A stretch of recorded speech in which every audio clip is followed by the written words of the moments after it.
Bueno, pues buenos días, buenas tardes, buenas noches, según donde esté cada uno.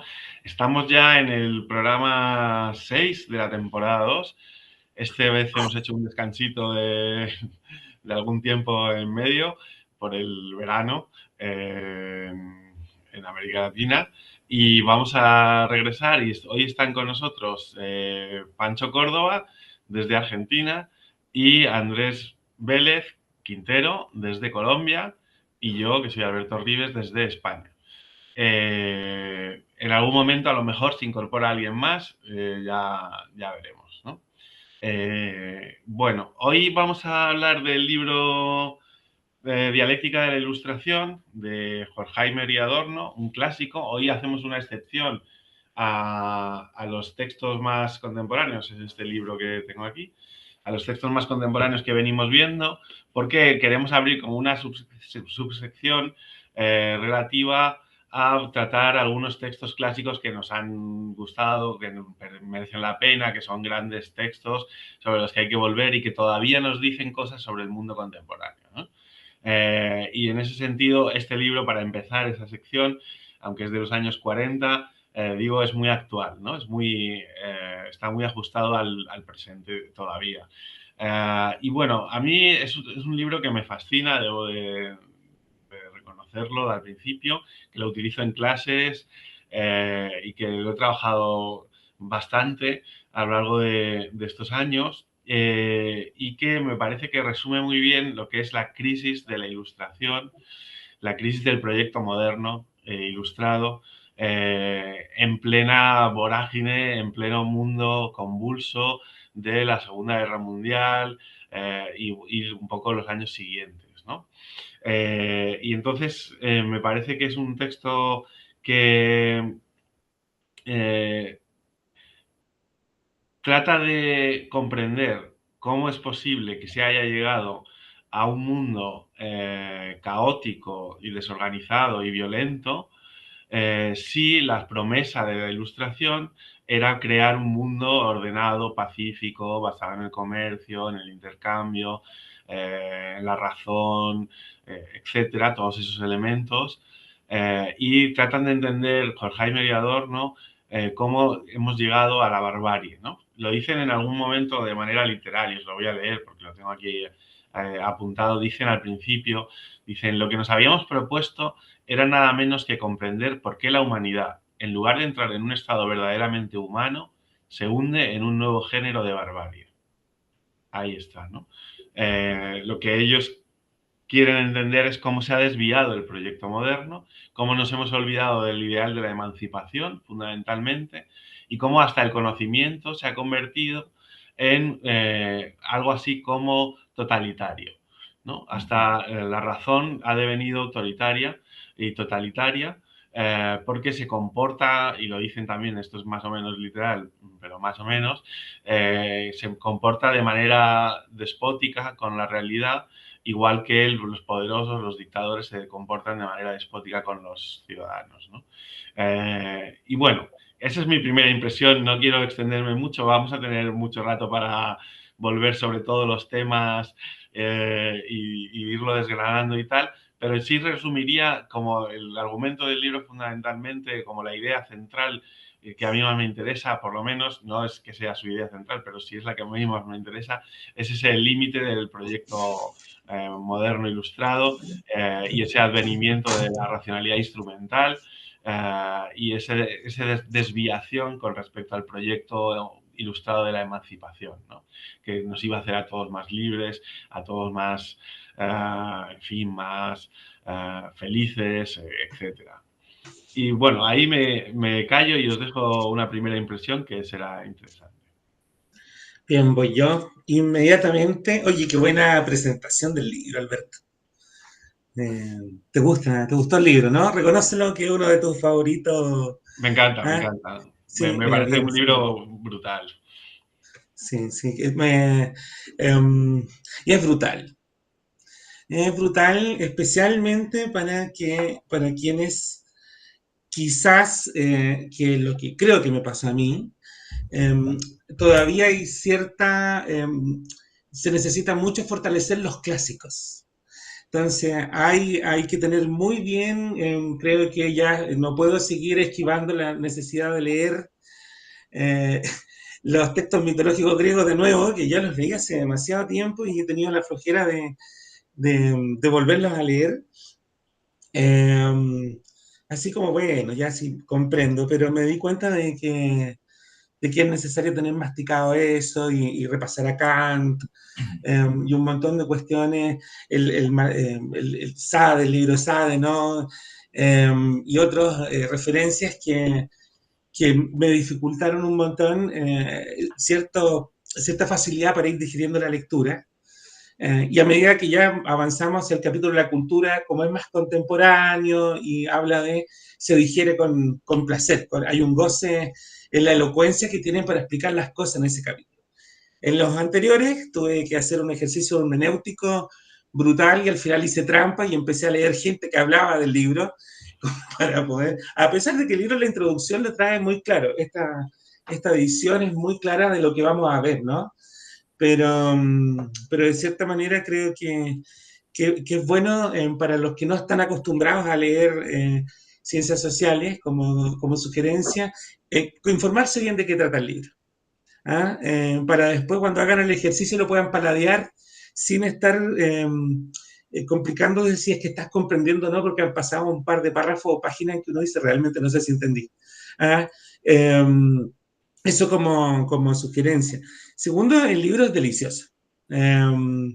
Y, y podrían escribirlo hoy día y se vendería sin problema. O sea,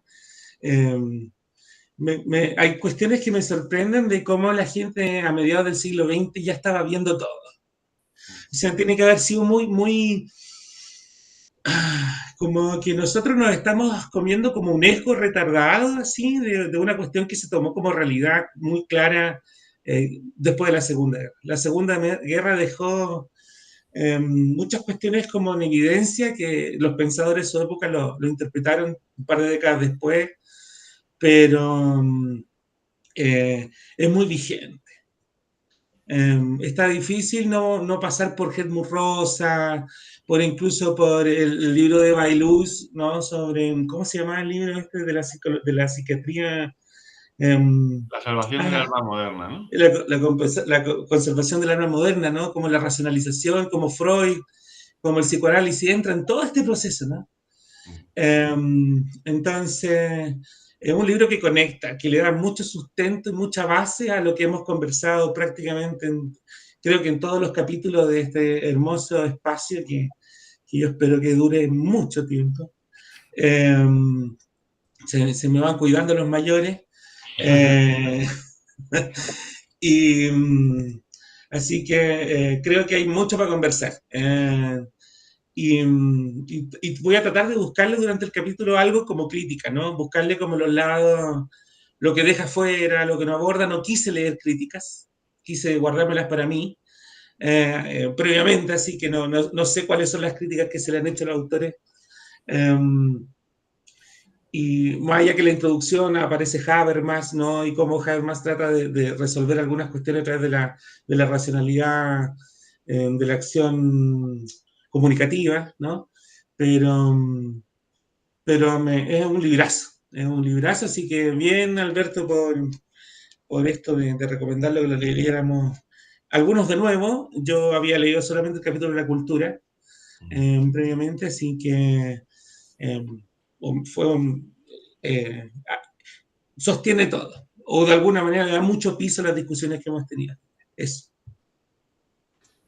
Ok, gracias. Entonces, pues, ¿qué tengo yo de este afamado libro de Adorno y Horkheimer, La dialéctica de la ilustración? Pues es un clásico, sí, es un texto,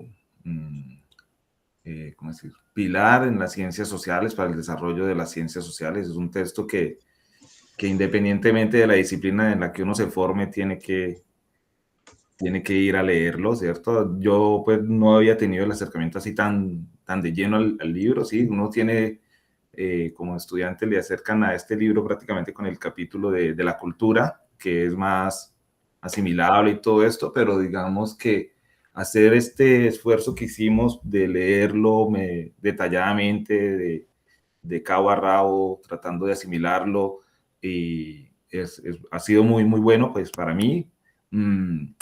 Comprendo por qué, ahora sí, digamos, entiendo por qué es un clásico, por qué es un referente, por qué no pierde vigencia, por qué es un elemento fundamental para la teoría crítica, para la filosofía, para la sociología. Están allí muchos elementos que se han seguido trabajando, eh, que así como dijiste ahora, o sea, a pesar de que ya tiene su tiempo, y parece tan actual, es que quizás el tiempo no ha pasado tanto, no ha cambiado tanto, ¿no? Uno cree que en este mundo tan vertiginoso que vivimos, donde pasan supuestamente tantas cosas, un poco como dice el libro en un momento, pues sí pasan muchas cosas, pero si uno mira detalladamente es la repetición de lo mismo, ¿no? La repetición de la repetición, las mismas situaciones. Hoy en día que en esta situación que estamos con las guerras, pues en Ucrania, con la guerra en Irak, en Irán y con la guerra con Estados Unidos, pues, o sea, en las cosas que vimos del libro prácticamente nos está hablando de lo que es hoy, y esa fue un poco la lectura que intenté hacer, ¿sí? De tratar de llevar nuestras preguntas, los textos que hemos leído al texto para ver qué nos puede decir. Y nos dice mucho, tanto que vamos a ver si logramos hablar de todo aquí. Mi impresión es que eh, es un texto que en esos primeros capítulos, en la introducción y los primeros capítulos, sí es muy denso, es muy difícil, ¿sí? Digamos, hablando de críticas, la crítica que sin necesidad de ir a buscarla, que le salta a uno rápidamente, es lo difícil de su escritura, ¿sí? Eh, Ahí está un poco, no sé, el estilo que se puede decir, sin ser, sin caricaturizar, pero pues el estilo alemán un poco difícil de poder entender, pero que necesita que el lector se dé cuenta que tiene que ser una lectura pausada, detenida, sin apuros, porque lo requiere, ¿sí? Eh, Esto coincidió con el tiempo, con el hecho de que nos tomamos un tiempito y bueno, fue apenas necesario para poderlo digerir bien, para volver aquí a este espacio. Así que son muchas cosas. Es que este texto, que es un clásico que yo estoy seguro, sé que ha sido, digamos así, un texto que ha propiciado muchos seminarios, muchos debates. ¿Sí? Es un texto para eso, es un texto que en una conversa difícilmente se le puede dar todo el brillo que requiere, necesita muchos espacios. Es que hay tantas cosas allí entre líneas que bueno, nosotros aquí humildemente trataremos de sacar algunos elementos, conversarlos acerca de ello, pero muy recomendable para, para aprender qué ha pasado, para aprender de dónde venimos y qué es lo que tenemos, y para preguntarnos, digamos, qué posibilidades tenemos cuando un mundo se ha vuelto, así como lo dijo ahorita Alberto, en medio de la barbarie, en medio del caos, pero también en medio de un orden totalitario basado en la razón, en la técnica, que pareciera no coincidir, pero que en esto ha coincidido plenamente eh, el, el, el racionalismo técnico y totalitario con la barbarie y el caos y la violencia. Y entonces también preguntando, bueno, en el texto, qué elementos hay para poder verle grietas a este sistema que se ha creado alrededor de todo esto. Esa es como mi impresión, así que hay muchas cosas para seguir conversando, y a Alberto, pues, le voy a tirar la pelota porque sé que este es un texto que es fundamental en su obra, en lo que viene realizando, en lo que ha escrito, así que pues muy chévere poder conversar contigo y con Pancho sobre esto para ver qué nos surte, qué nos sale. Pues voy a estar de acuerdo con lo que habéis comentado los dos, ¿no? Es un texto que es difícil de leer de un primer acceso, ¿no? Y sin embargo, yo creo que hay una forma de leerlo que es como más, de una forma más fragmentaria, casi quedándote en cada frase, ¿no? Y creo que de cada frase puedes sacar ideas para disparar hacia un lado, hacia otro, hacia distintas direcciones. Luego el sentido global del texto, bueno, pues un poco lo hemos comentado ya y tal, pero me interesa mucho esa lectura fragmentaria de ideas sueltas que aparecen aquí y allá, que son como sentencias definitivas, que están muy bien escritas y que igual no encajan muy bien una detrás de otra, o es Es demasiado. como aporías, así como conectadas, pero eso el libro era como, ¿qué estaba diciendo? Y claro, tenía... Gracias por Alberto, por hacerme sentir bien, porque pensaba yo que era mi capacidad de... No, el libro tiene su técnica, tiene... Claro, claro. O sea, es como apabullante, ¿no? Porque es una idea detrás de otra, que no siempre están conectadas o no aparentemente están conectadas. No sé si un discurso más o menos recto y que va desarrollando poco a poco las ideas, sino que se lanzan ideas y, bueno, está escrito a cuatro manos y yo creo que ahí también es parte del encanto del libro, ¿no? Y por ahí también me parece muy bien, muy adecuado lo que comentabais de cómo se relaciona con todos los textos que hemos estado viendo, que hemos estado leyendo, y es que se puede relacionar con todo realmente, ¿no? Obviamente, con el que quizá mejor es con Harmut Rosa, ¿no? Que es heredero de esta tradición y que también está, sobre todo en el capítulo de la cultura, ¿no? Hablando un poco del mismo tema de la alienación, etcétera, ¿no? Me interesa mucho ese capítulo también. Me interesa más creo que es el primer capítulo, pero bueno, desde un punto de vista más particular, pero me interesa también el capítulo de la cultura y tal, porque habla muy bien, resume muy bien la alienación, ¿no? En frases muy certeras y muy breves, ¿no? Por ejemplo, la de divertirse significa estar de acuerdo. Eso es maravilloso, o sea, se puede escribir un libro entero solamente sobre esa frase. Claro. Siento que la disidencia es lo más entretenido, o sea, el ejercicio de una otredad que se te opone genera dinamismo psíquico, genera esta polarización como los magnetos, ¿no? No sé cómo tratar de imaginarlo, dinamiza. Claro, La homogeneidad es muerte.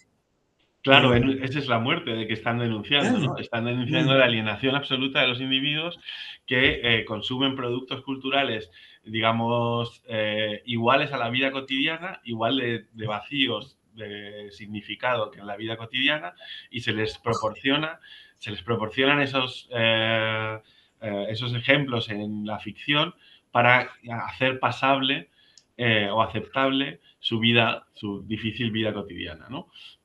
Y eso me parece un giro maestro, ¿no? Un giro maestro, ¿no? Es como en la ficción en realidad lo que te está vendiendo es una extensión de la realidad que es una realidad alienada, ¿no? Y una ficción alienada. Y en ese sentido, si te lo pasas bien, si te diviertes, es que estás, ¿no? Completamente metido en el sistema, completamente alienado, etcétera. Y eso me parece muy interesante como idea, aunque también me parece un poco exagerada. También, si vamos a las críticas que decía antes Pancho, iremos sacando críticas. Una de las críticas que yo le veo a este libro en general y a ese capítulo en concreto es que cierra demasiado las oportunidades, las posibilidades de la emancipación, ¿no? mm. Carga demasiado las tintas, yo creo, en la crítica del presente sin dar una alternativa clara, ¿no? A mí la única alternativa clara que se me ocurre leyendo este libro es la necesidad, es la que va sobre la necesidad de repensar el proyecto moderno y hacerlo de una forma, digamos, hacerlo más reflexivo, ¿no? Que vuelva sobre sí mismo, que se piense a sí mismo, que se controle a sí mismo y que sea capaz de evitar que se transforme en esta racionalidad instrumental sin fin, ¿no? Y sin programa y sin proyecto y entregada al poder, etcétera, etcétera, ¿no? Entonces no sé cómo lo veis vosotros. Sí, yo creo que nosotros hemos tenido al menos un texto que da una respuesta como a esta cuestión de se van dando, creo, líneas, corrientes de pensamiento que ya se vienen desarrollando, que ahora están tomando más fuerza, que van buscando de alguna manera el ejercicio de repensar los proyectos modernos, repensar las ideas, que es como el cómo piensan los bosques, por ejemplo. Esta antropología poshumanista y el poshumanismo feminista, que es de Rossi Briadotti, tiene un texto poshumanismo feminista que lo tengo por ahí, eh, que, que plantean la necesidad de redefinir y reconfigurar lo que conocemos, lo que pensamos sobre ser humano, persona humana. Y lo plantean directamente. Ahí la imagen es el hombre este de Miguel Ángel, ¿cierto? Un hombre blanco, joven. La imagen de ser humano está muy normalizada dentro de una forma de pensarlo, de que ya hay que incluso traspasar la cuestión de género y la cuestión del individuo como carne, sino verlo como relación.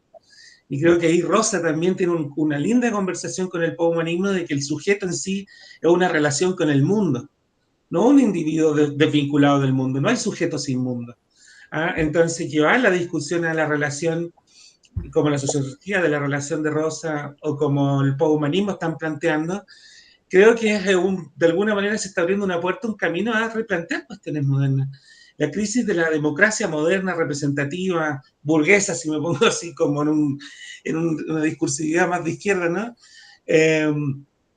También creo que va demostrando de que ciertos elementos, incluso del orden político, están desequilibrándose brutalmente. Y entonces repensar la modernidad desde la estructura económica, desde la filosófica, y la sociología y la ciencia política, creo que está ocurriendo. Creo que simplemente no se ha articulado como una mirada de que eso es así. Yo estoy haciendo un ejercicio de tomar un montón de pedazos y decir, yo creo que esto está ocurriendo un poco, Alberto. De que hay, incluso este mismo ejercicio que estamos haciendo nosotros intuitivamente que nos juntamos, creo que justamente responde a que estamos pensando de nuevo ciertos elementos básicos que estamos olfateando de que es un tema de la modernidad. Como que el eje conceptual lo moderno sigue vigente de alguna u otra forma, como espacio de debate, ¿no? Como gran momento de la humanidad en que se genera un gran quiebre, un antes y un después psíquico-cultural, por así decirlo, y que aún todavía no sabemos manejarlo. Yo creo que vivimos un proceso evolutivo cognitivo. Así como evolucionan las carnes, por así decirlo, también evoluciona la complejidad del pensamiento, y creo que pasamos de como un descubrimiento del fuego en orden cultural y todavía nos estamos comiendo eso, porque para mí la modernidad sigue como que va y vuelve, ¿no? Como que, no sé, bueno, no me quiero alargar más, espero haberme explicado un poco de lo que gatilló Alberto. Bueno, es que es difícil cuadrar las ideas con tantas cosas que surgen del texto, así que decir que el texto nos ayuda a entender que el momento que vivimos actualmente tiene una larga historia, mucho más larga de lo que es el proceso moderno, digamos, del desarrollo de las ciencias o el pensamiento moderno, que desde los clásicos, desde mucho tiempo, hay esta corriente que ellos llaman aquí dialéctica de la ilustración, digamos, desde esta perspectiva dialéctica de ver la confrontación de la naturaleza, el pensamiento y el entendimiento, y de cómo en el mundo occidental con esta lucha, cogiendo un poco los términos que utilizan allí del espíritu y su división y sus formas de asimilarse en el uno en el otro, y pues que ha estado presente desde hace bastante, sí, me gusta mucho esa parte de cómo retoma estas epopeyas, estas narraciones, y cómo nos presenta una lectura de cómo estaba en germen allí lo que hoy en día reconocemos como la ilustración burguesa, ¿no? Es muy elocuente, es muy claro, tienen muchos recursos, se ve que manejan la literatura clásica de una manera genial y nos logran sacar esas lecturas que que pasamos por alto, ¿no? Que no les hacemos ese tipo de preguntas, pero que aquí ellos tienen esta capacidad de mostrarnos estas raíces, ¿sí? Y de entender entonces cómo llegamos a una ilustración, ¿cierto? Que se niega como a sí misma, ¿no? En términos de su, entre comillas, naturaleza, en términos de lo que ha sido, digamos, a lo largo del tiempo, esta confrontación entre el mundo de las cosas, el mundo de la naturaleza y el mundo del entendimiento, ¿sí? Entonces, esto nos ayuda a entender esta situación y a darnos cuenta de cómo llegamos a este absoluto totalitario que llaman allí fundado en una instrumentalización del entendimiento, de la razón, de la tecnificación, y cómo es muy interesante, es muy chévere, me gustó mucho de cómo este mismo sistema se va creando, se va diciendo y se va creando y se va cerrando a sí mismo. O sea, utilizan mucho la palabra dominio, ¿sí? Para mostrarnos de que esta lógica que se impuso con la burguesía, esta lógica técnica, racional, burocrática, administrativa, todo esto que hemos visto en los textos que hemos leído, ¿sí? Crea un sistema que parece absoluto, que se cierra, ¿no? Y que además descubre uno las palabras allí que uno utiliza cuando utiliza estas teorías de sistemas que han sido tan fuertes para las ciencias sociales, esto de la autoconservación, ¿no? Y de cómo, digamos, es difícil, o sea, prácticamente salirse del sistema es darse por muerto, ¿no? O sea, no hay posibilidad fuera del sistema, ¿sí? Y quien pretende sobrevivir en este mundo, pues, autoconservarse, tiene que jugar las reglas de lo que está allí, ¿no? Y ya en relación con lo que plantea Alberto bueno, de qué posibilidades hay, porque parece a veces esta lectura que a uno como que no hay más, ¿no? Como que esto está allí. Y en cierto momento a mí me gusta esta parte donde ellos, aquí en la introducción, cierran. Voy a leerla, que creo que nos permite como de pronto ver que a lo largo de los capítulos que siguen hay cositas que habría que descubrir. Dice, todos aprenden a través del poder de las cosas a desentenderse del poder. ¿Sí? Todo esto de la diversión, todo esto de que el mundo nos lo crean y nos dan los espacios para qué sé yo, desconectarnos del trabajo, pero a la vez nos siguen ligando al trabajo y a este modo de este orden. Y dice, la ilustración se realiza y se supera cuando los fines prácticos más próximos se revelan como lo lejano alcanzado, y las tierras de las que sus espías y delatores no recaban ninguna noticia, es decir, la naturaleza desconocida por la ciencia dominada, son recordadas como las tierras del origen.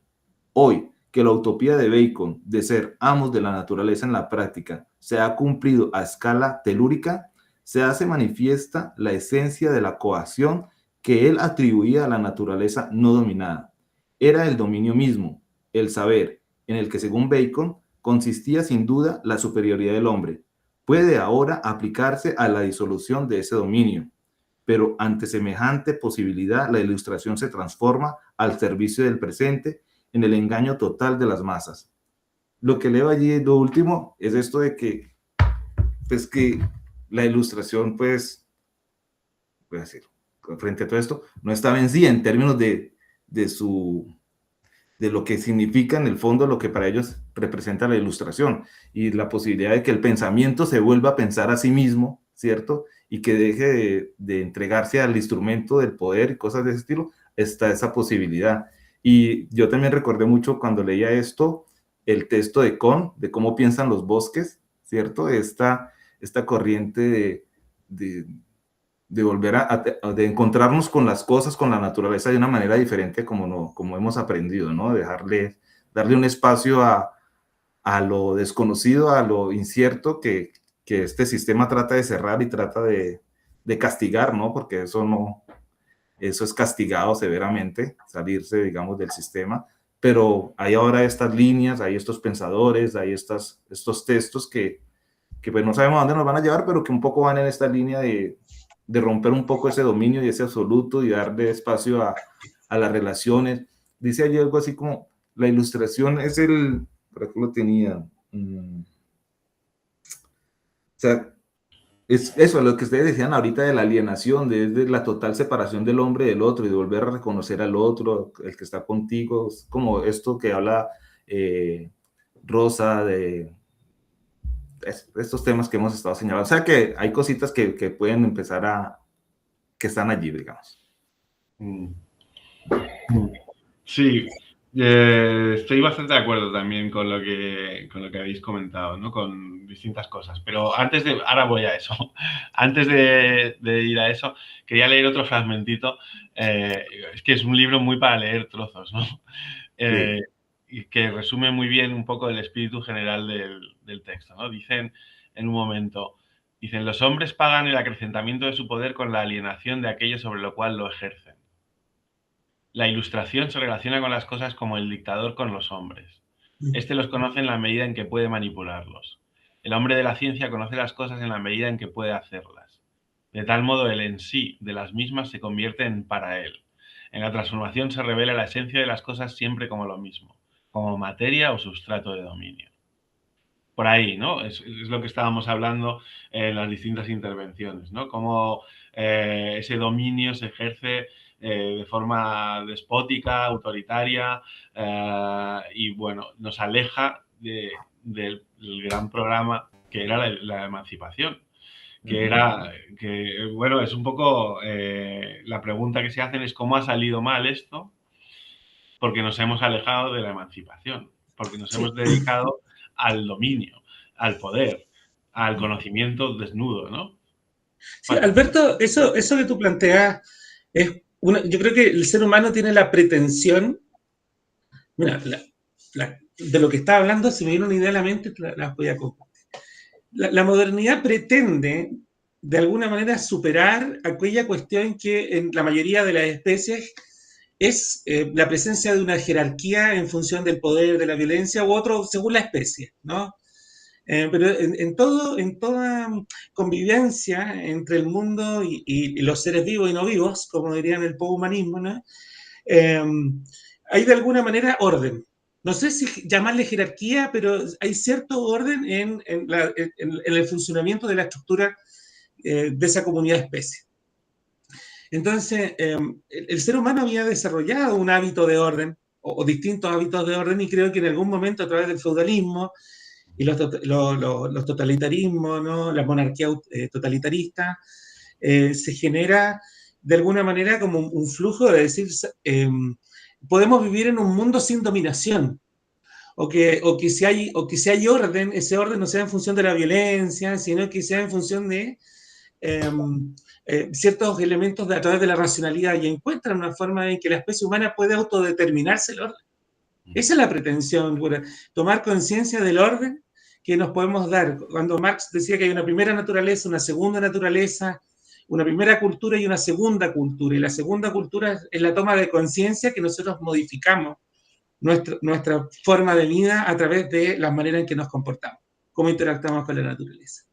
Entonces, de alguna manera yo no quiero, no sé si entrar en moralizar la modernidad o la ilustración como una cosa buena o mala, sino que yo creo que, porque si no sería, no podemos entrar ahí. Yo creo que cuando se habla de moral o que se necesita ética, es dentro de ese proceso, no el proceso en sí. No podemos nosotros moralizar una cuestión, por así decirlo, evolutiva de la especie. Lo que sí podemos de alguna manera moralizar, creo que es la forma en que llevamos a cabo y desplegamos eso, porque uno puede caer en un anti-ilustracionismo, por así decirlo, como en estas lógicas que tienen hoy día incluso la derecha en contra de la ciencia, contra la certeza, contra la modernidad propiamente tal, está siendo atacada por todos lados, y yo creo que la derecha te lo lleva a un plano moral. En criticar propiamente sí la modernidad de la ilustración, ¿no? Y no caer en eso nosotros. No sé si logré poner un punto ahí que no vaya a ser que el libro pueda ser pensado como que uno termina odiando la ilustración, la modernidad y que es lo peor que nos puede pasar. Yo creo que hay que hacerse cargo de ella y no moralizarla propiamente tal. No sé. Exacto, o sea, yo creo que lo que ellos hacen precisamente es eso, ¿no? Es reflexionar vamos a decir, desde el lado de partidarios de la ilustración, reflexionar sobre sus límites y sobre las consecuencias que ha tenido, las consecuencias negativas y problemáticas que ha tenido ese proyecto porque se desgajó, porque se rompió, se desgajó el tema de la emancipación. Nos olvidamos de la emancipación y entonces conocemos por conocer o por dominar la naturaleza, y no conocemos la naturaleza para emanciparnos, para hacernos más felices, para hacernos más libres, etcétera, etcétera, sino que la conocemos en tanto que nos sirve de algo, ¿no?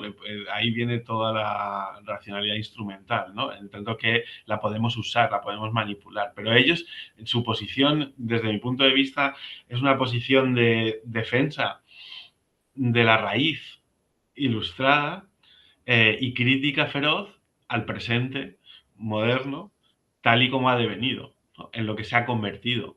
Y en ese sentido, engancho aquí con lo que decía Pancho antes de la modernidad sigue vigente, ¿no? Que decías.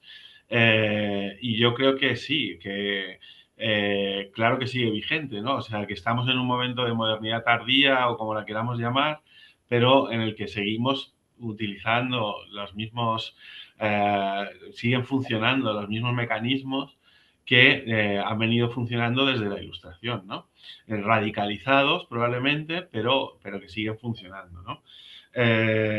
Y luego me interesa mucho, y claro, es que es muy difícil, porque son muchos temas, ¿no? Los que van saliendo y es muy difícil ordenarlos, pero me ha interesado mucho lo que decía Andrés del sistema absoluto que se cierra, y cómo, y que yo creo que es una de las grandes cuestiones, de las grandes tensiones que hay debajo de este libro, y es, y lo que los críticos les atribuyen normalmente, es que ellos cierran demasiado también, ¿no?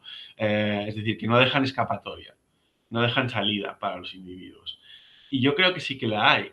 En un cierto modo, sí que dentro del texto me parece que sí hay escapatoria para los sujetos, para los individuos, y es repensar la ilustración, repensar la modernidad y hacer esa crítica fundamental.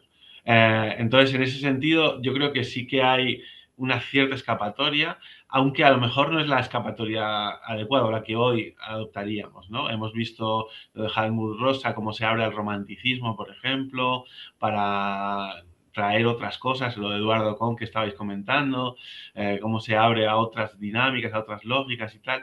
La cuestión es, ¿hay escapatoria dentro de esta lógica, vamos a decir, antigua de Horkheimer y Adorno? ¿O tenemos que trascenderlo de alguna forma a la Helmut Rosa o a la Eduardo Kohn? Bueno, son cuestiones que se me ocurren así un poco desordenadas. Bien. Es que sí, quienes vean la presentación nos sabrán disculpar porque el texto tiene eso, tiene su desorden propio, ¿sí? Y en un espacio como estos donde... Estamos siendo fieles al texto. Exactamente. En un espacio como este donde no tenemos como una rígido, como algo así como ordenado, pues lo que va surgiendo, entonces, bien, pero sabrán entendernos, esperamos. La idea está es que en el texto está, es que yo creo que este malestar en el orden en el que estamos, ellos lo recogen perfectamente, y esta necesidad o esta intención de romper este absoluto, de abolir el absoluto, como hablan ellos, que crea este sistema, pues está allí, sino que ellos también lo ven, ¿sí? Y ven que el sistema tiene unas herramientas muy poderosas para reproducirse y castigar, digamos, lo que se sale. Y el hecho de la herramienta, pues que ellos lo ven, o sea, por eso tienen ese capítulo, cómo cogen la cultura y la transforman, digamos, de tal manera que se hace funcional, instrumental a todo esto, ¿no? Digamos, una cultura que se supone que es para la expresión del arte, para la expresión, digamos, de otras cuestiones que el saber y el entendimiento no pueden cubrir, tienen la capacidad de abolir aquello de que no tiene posibilidad de cubrir el entendimiento, y lo colocan allí, nos lo presentan como arte y como cultura para consumir y para divertirnos, pero sin tener el elemento crítico, sin tener el elemento que señale otras cosas. Entonces, es que es muy difícil, ¿verdad? Digamos, poder tener, digamos, descubrirle las grietas, porque aquellos que digamos tienen la posibilidad de pensarse, de sentarse a mirar lo que sucede y todo esto, también a veces terminamos en el mismo, como decíamos, como decía ahorita, o sea, terminamos en el mismo sistema porque luego se nos impone la autoconservación y a veces literalmente, podemos decir, se pone una cuestión de ser o no ser, de existir o no existir, porque entonces, pues el punto es que el sistema tiene un nivel de perfeccionamiento y de volver a reconstruirse a pesar, digamos, de los sismos que pueden existir. Hoy en día lo estamos viendo, ¿no? O sea, estamos viendo un mundo que bajo esta lógica de la barbarie y del desarrollo de la técnica y del progreso, ¿cierto? Nos amenaza, pero igual sabemos, sí, que esto pareciera que fuera a seguir lo mismo, ¿no? De pronto en otro orden, las fichas acomodadas, pero entonces me deja un poco así esa lectura que en términos, digamos así, macro es difícil. Sé que tenemos la ilusión y la esperanza de que en espacios más pequeños, que en otros lugares,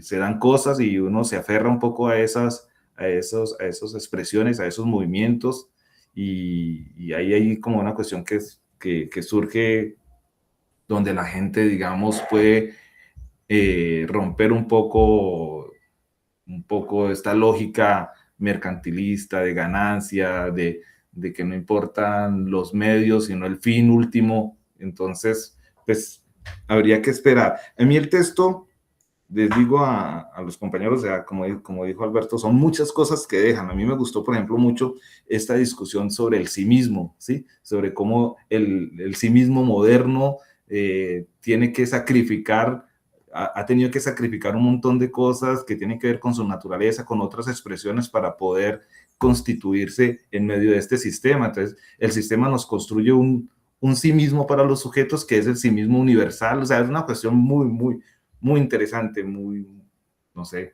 muy bien desarrollada, muy avanzada para lo que ellos nos permiten ver como estas subjetividades modernas, en últimas, tienen la misma línea, el mismo lugar, y todos terminamos siendo muy similares a pesar de vivir en un mundo que parece tan diverso, ¿no? Me gustó mucho, por ejemplo, otra de las líneas que hay allí, esta confrontación entre la fuerza y la debilidad, ¿no? Y de cómo en este mundo se opta bajo esta lógica sobre la fuerza, y lo débil se muestra como algo que hay que erradicar, ¿no? Ese pedazo es bien interesante que tiene ahí en las líneas, y cómo allí también introducen el tema de la mujer y cómo este sistema patriarcal ha sacado a la mujer porque es una expresión de esa debilidad y de eso de lo cual esta lógica dominante, técnica y todo eso no puede dar lugar. Ahí uno recuerda mucho el texto de Eva y Luz, y cómo toda esta psicologización y todo este tratamiento para poder encauzarnos está allí presente. Y lo más, pues para mí, digamos, en esta lectura que hice ya de fondo, lo más fascinante fue este recurso, no a los filósofos que sí los hay, ¿no? Recurren a Kant, recurre a Nietzsche y recurre a muchos otros, pero el ir al texto de Sade, pues, y mostrar cómo allí en la literatura hay expresado todo lo que la filosofía nos estaba mostrando. O sea ahí llega uno y entiende mucho todo este proceso de atrapar el placer, de atrapar las otras dimensiones del ser humano y encerrarlas en una lógica y volverlas, digamos, parte de ella, y cómo en el texto o en la obra de Sade esto está perfectamente en sus personajes y todo esto. Uno dice, ahí ya entiende uno mucho todo lo que nos están diciendo aquí, y después de haber tratado de masticar un poco a Kant y de poder masticar un poco a Nietzsche, llegar allí fue en el texto muy grato y muy entendible ya el documento. Te escuchaba, Andrés, y extiendo esta reflexión después de la pregunta abierta y le tiro la pelota a Alberto, nuestro especialista en modernidad, porque este hombre sabe de modernidad, escribe de modernidad. Así que si alguien nos puede aquí ayudar a complejizar todo, es Alberto. ¿Cuál es la pretensión de la modernidad en general, ¿no? Me pregunto yo en tanto, ¿cuál es el orden de mundo que ofrece la modernidad desarrollada? ¿A qué voy con esto, no? ¿Es el capitalismo el proyecto de sociedad de la modernidad? Modernidad en tanto principios, no lo estoy llevando como un marco utópico. Porque cuando pensamos en modernidad tenemos que imaginar algo. No solamente una lista de elementos conceptuales, de sucesos observables, no sé si, sino que de alguna manera estoy pensando en un pensamiento de horizonte. ¿Cuál es el horizonte de la modernidad? Y creo que esto articula un poco con Fischer, ¿no? En esta capacidad de imaginarse propuestas y alternativas de orden, de estructuras sociales, de formas de conductas sociales que estén más allá del orden capitalista.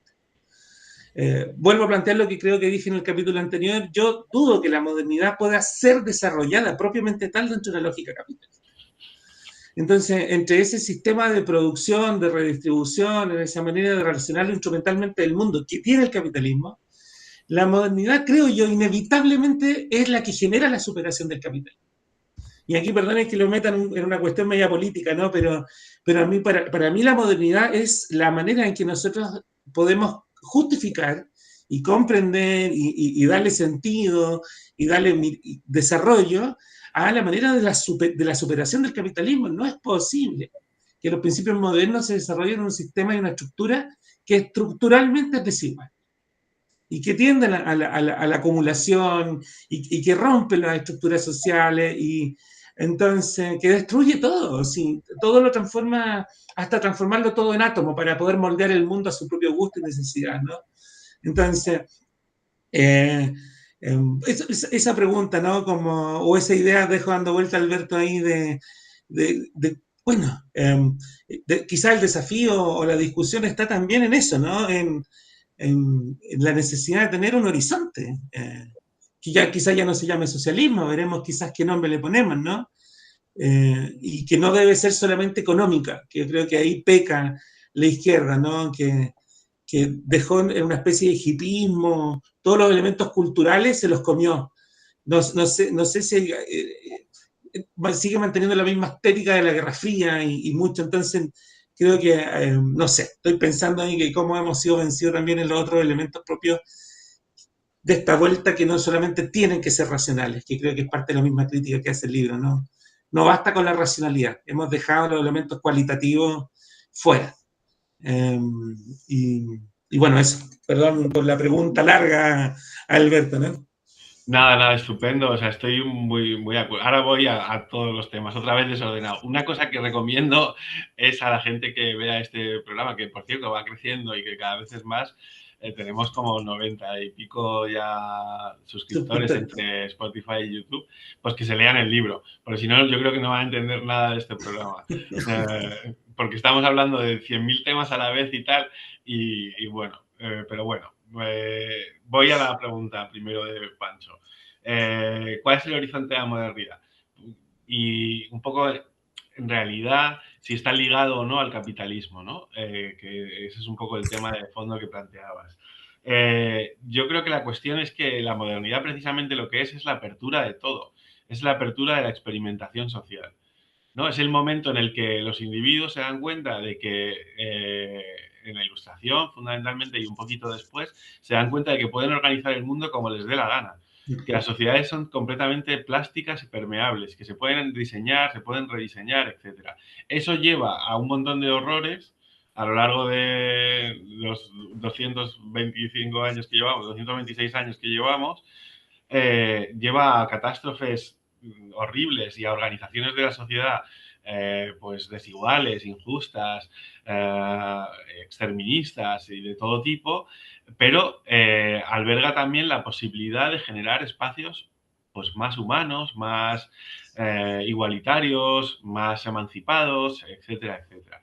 Entonces, para mí, la cuestión de la modernidad y la relación con el capitalismo es, digamos, es coyuntural, porque la modernidad incluye en su programa la idea de poder reorganizar como nos dé la gana la sociedad.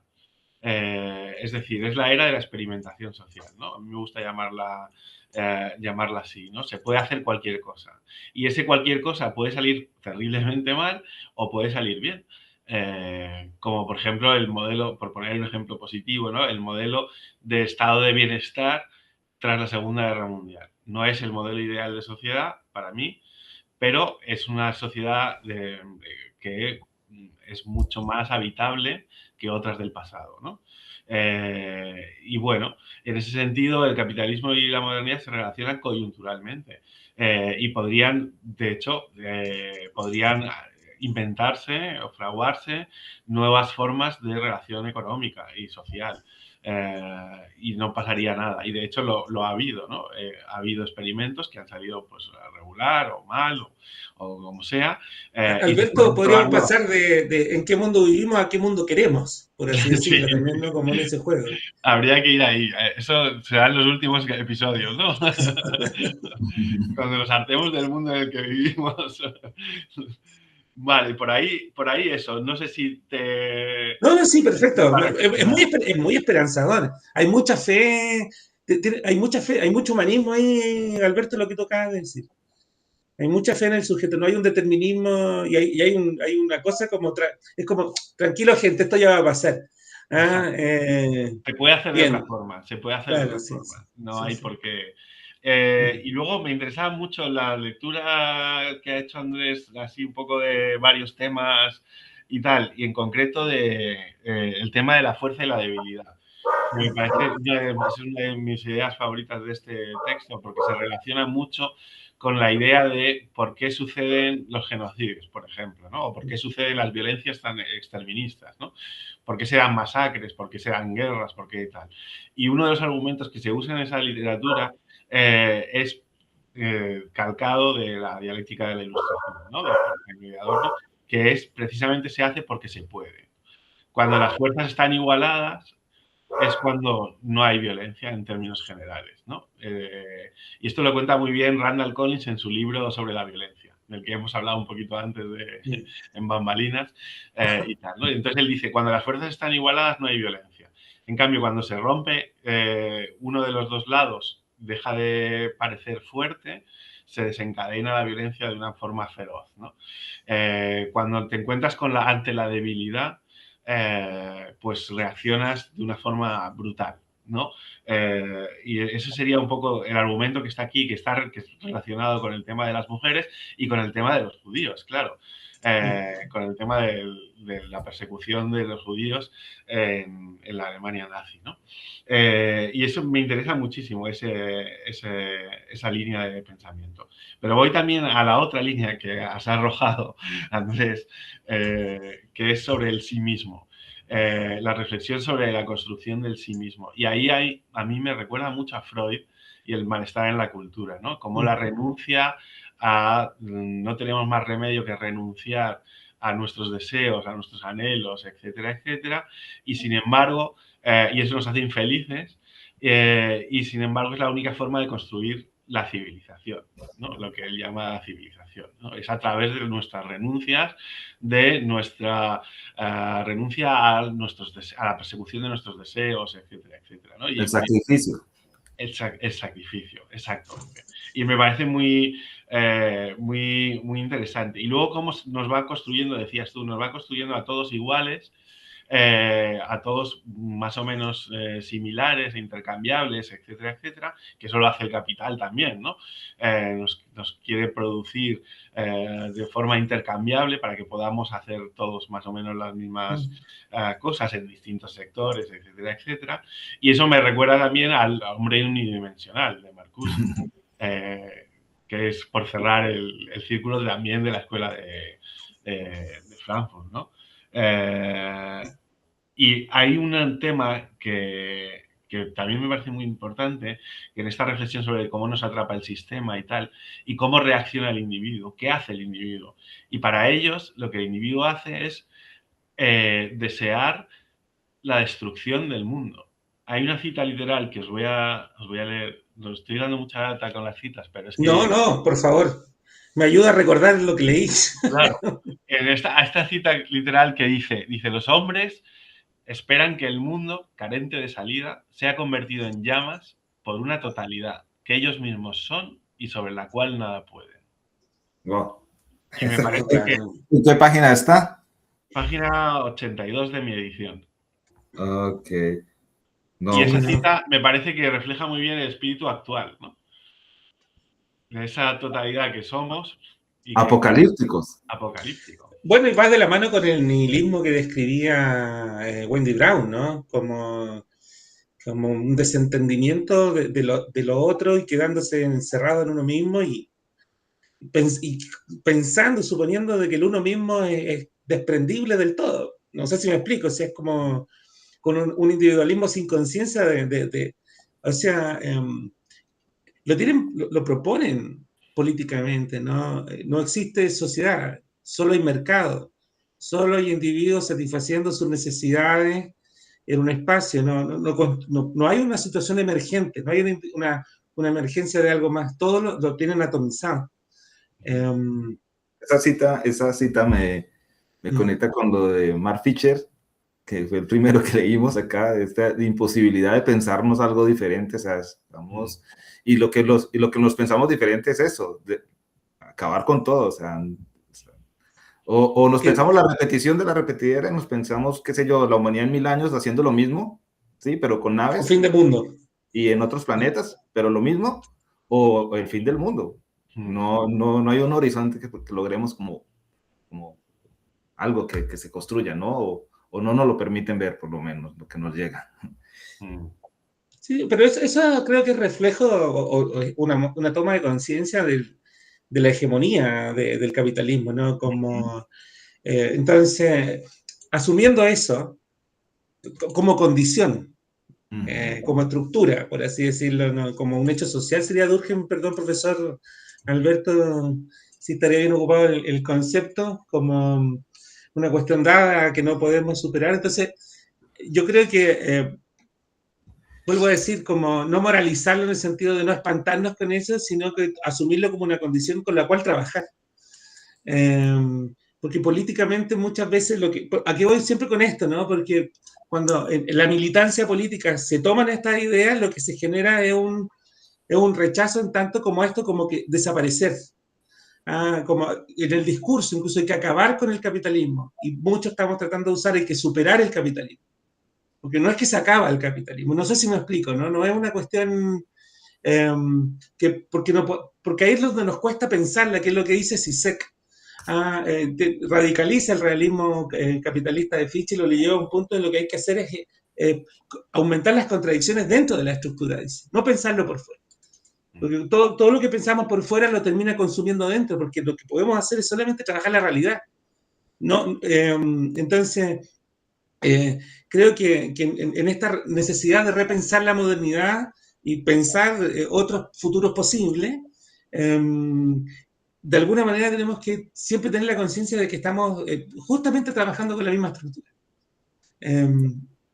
Y en eso creo que se ven en algunos pragmatismos políticos, lo que hace Claudia Sheinbaum, lo que hace Lula, lo que ha hecho Petro, de alguna manera, que eso que se va reflejando de alguna manera en esta, que yo creo también que estaba en Salvador Allende, ¿no? De decir, esta cuestión se le gana dentro de sus propias lógicas. Lo que pensaban las sociales democracias que antes de ser administradoras del sistema, sino que esto lo superamos a través de reformas, no a través de la revolución. Pero había un horizonte de superación. Entonces, como políticamente pensar de que el ejercicio es justamente tomar el capitalismo y llevarlo como las lógicas aceleracionistas que proponen eso. La idea aceleracionista es llevemos el capitalismo a su máximo porque una vez que lo desarrollemos completo, se van a dar las condiciones para que pueda haber otro sistema. No sé si Igual por logro poner ahí, un punto político ahí. igual por ahí hay este documental de Ken Loach que se llama El espíritu del 45, que es la génesis del estado de bienestar en Reino Unido, y que se ve todo lo que hace, ¿no? El laborismo, que es transformar todo. Entonces va poco a poco repasando. Y entonces se nacionaliza la energía, se nacionaliza no sé qué, los recursos, no sé cuántos, se crea un programa de vivienda social, se crea un programa de no sé cuánto.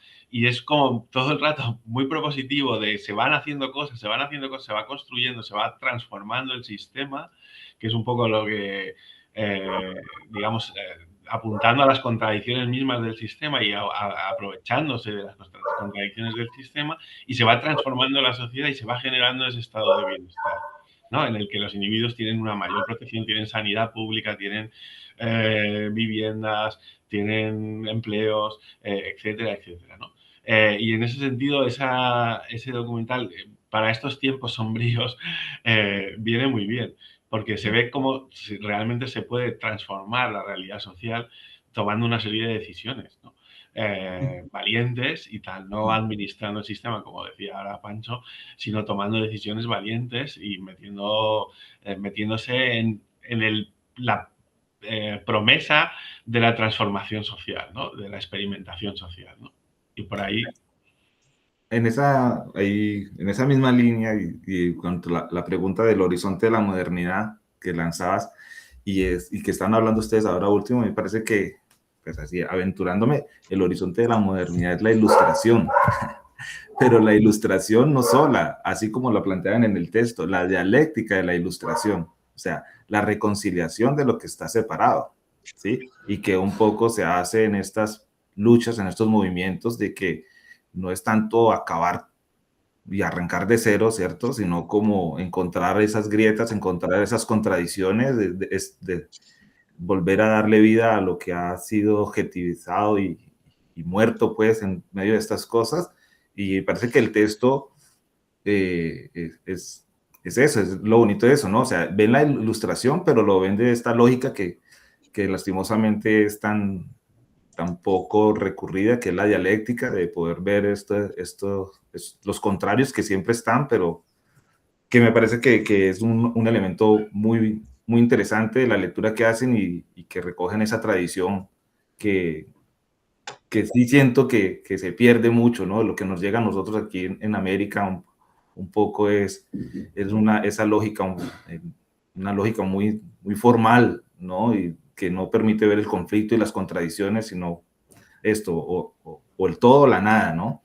Y un poco esto último lo conecto con el texto que leímos de Neyman, de Susan Neyman, y cuando se hablaba ahorita de la debilidad y de la fuerza, ¿no? Y de cuando tú señalabas de que cuando se acaba con el opositor, ¿no? Yo siento un El poco equilibrio. Ajá, el equilibrio este. Yo siento un poco de lo que nos deja ver Neyman y de lo que estamos viviendo hoy en día con las derechas, ¿cierto? Es ese ataque que se vivió a principios de los 2000, ¿cierto? Eh, Brutal contra las expresiones de la izquierda, ¿cierto? Que fueron vistas o atacadas como estas expresiones de debilidad y que hoy en día la fuerza se ha sostenido porque rompieron un poco estas bases que la izquierda había logrado construir en torno a un sujeto diferente, una sujeta o un sujete, en fin, como le quieran llamar, ¿cierto? Pero reconociendo todo esto, ahora, hoy en día, los que imponen la fuerza es desconociendo todo eso y, claro, lograron en cierto momento romper ese discurso y dejarnos un poco desestabilizados pensando de que eso desde que ese discurso era evidentemente débil, pero tiene que ser débil porque está parado desde la debilidad de nosotros, ¿no? Pero al dejarnos caer o al tumbar eso, quedamos como sin los argumentos para luchar y hoy vemos cómo se imponen todas estas lógicas del más poderoso, del más fuerte, cosas de eso. Entonces, pues nada, ¿qué más podemos decir? Podríamos estar 3 días y no acabaríamos. Es un librazo, de verdad, es muy bueno. Es un libro Recomendable. para seminarios, para discutirlo, para irlo poco a poco. O sea, no más la introducción da para... Sí, es frase por frase, ¿no? Es ir viéndolo y sí, bueno. Me recuerda un poco a Nietzsche. No sé si ustedes también, o ese ejercicio. A mí con Nietzsche tengo que hacer eso. Lo leo párrafo por párrafo. Ahí, Guardando las diferencias y las proporciones, obviamente, pero tenía que leerlo igual. Lo trataba de leer así como, y yo por eso me quejaba por interno, no vaya libro. Eh, Son esos libros que uno cree que lee y que cree que entiende. Les dije en algún momento, así que es muy buena la recomendación. No tengan la pretensión de que va a tener una lectura lineal, sino que es a mí como me por confrontó mucho, pequeños. por ejemplo, para las clases que doy de epistemología, la formación del pensamiento moderno, muy difícil, muy difícil poder, porque evidentemente frente a estas clases hay un discurso que uno recoge y que uno proyecta en las clases y todo esto, pero textos como estos lo ponen a uno bueno, a confrontar cada una de esas líneas que uno trata de enseñar allí, ¿sí? De ver que hay otras lecturas, ¿no? Más complejas sobre cómo hemos construido la manera de entendernos hoy día. Pero bueno, ahí está. Para todos los que nos oigan, nos vean, la invitación para que se den en la cabeza también este documento. Y para que estén como nosotros, que todavía no sabemos en qué mundo vivimos. Llevamos cuántos libros. Así que, Bueno, pero está, eso, dale. pues nada, vamos a ir cerrando la sesión, si os parece. Voy a quitar la grabación y gracias a todo el mundo que la haya visto y gracias a vosotros por participar. Un saludo. Chao, chao. Adiós. Ah, caray.